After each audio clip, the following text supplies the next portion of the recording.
Assalamualaikum warahmatullahi wabarakatuh. Nama saya Jessica Rama, NIM 2102100083.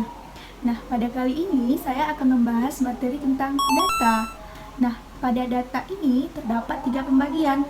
Yang pertama sifat, yang kedua pengukuran, yang ketiga sumber. Nah, pada 3 ini juga ada pembagiannya lagi. Yang pertama sifat. Nah, sifat ini terbagi atas 2, yaitu kualitatif dan kuantitatif. Pada pengukuran juga terbagi atas 4. Yang pertama ada nominal, yang kedua ada ordinal, yang ketiga ada interval, dan ada rasio. Nah, yang selanjutnya ada sumber.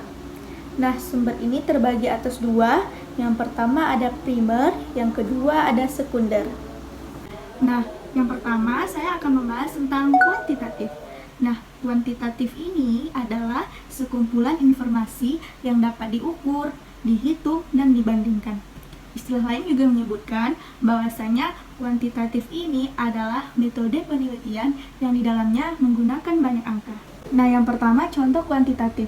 Nah, misalnya di dalam mata kuliah statistik ada 30 mahasiswa.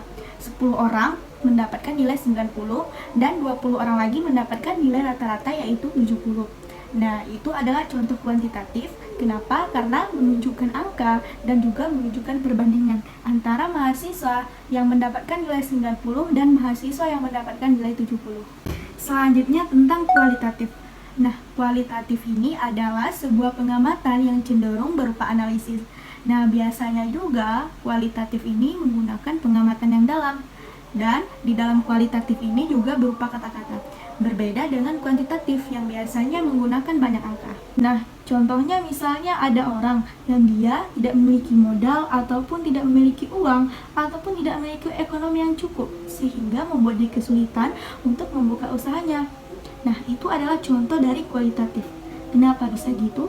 Karena kan kualitatif tadi adalah kebanyakan berupa kata-kata, berbeda dengan kuantitatif, banyak berupa angka.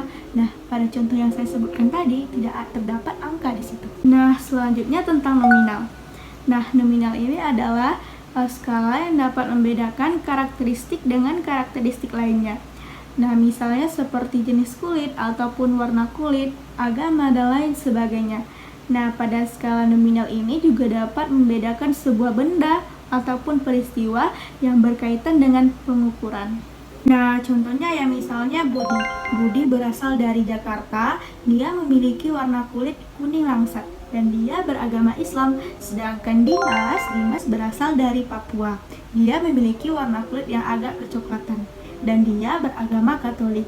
Nah, di antara 2 kalimat itu terdapat 2 perbedaan, yaitu Budi yang dari Jakarta berwarna kulit kuning langsat dan dia beragama Islam, sedangkan Dimas dari Papua yang memiliki warna kulit agak kecoklatan dan dia beragama Katolik.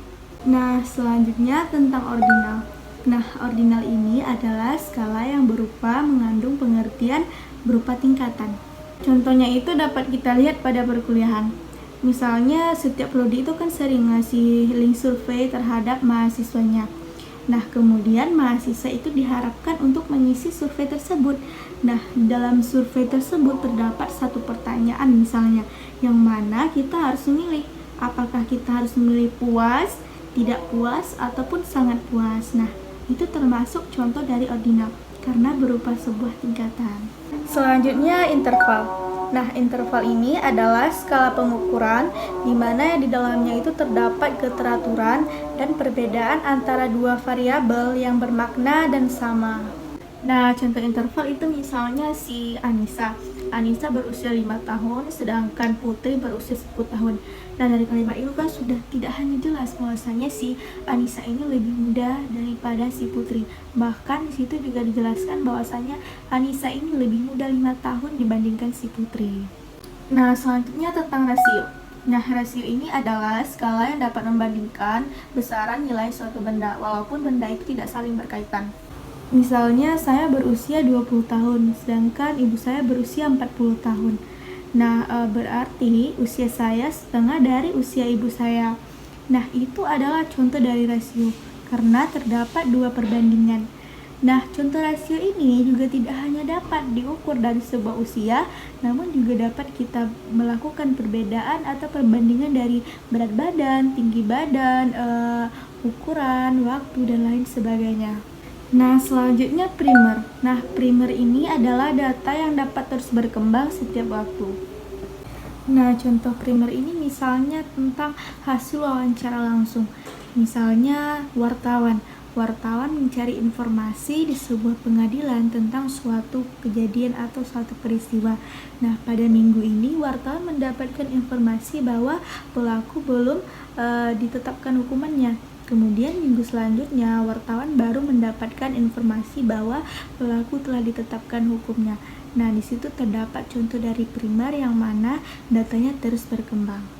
Nah, kemudian sekunder. Nah, sekunder ini adalah informasi yang telah ada dan sengaja dikumpulkan, gunanya itu untuk melengkapi sebuah kebutuhan data penelitian. Contohnya misalnya setiap sekolah itu para pengurusnya itu mengumpulkan berapa banyak kebutuhan dan berapa banyak pengeluaran uang yang telah dikeluarkan oleh sekolah itu. Nah, kemudian dikumpulkan menjadi sebuah informasi gunanya untuk melengkapi kebutuhan dan kepentingan sekolah tersebut. Sekian dari saya, terima kasih banyak. Wassalamualaikum warahmatullahi wabarakatuh.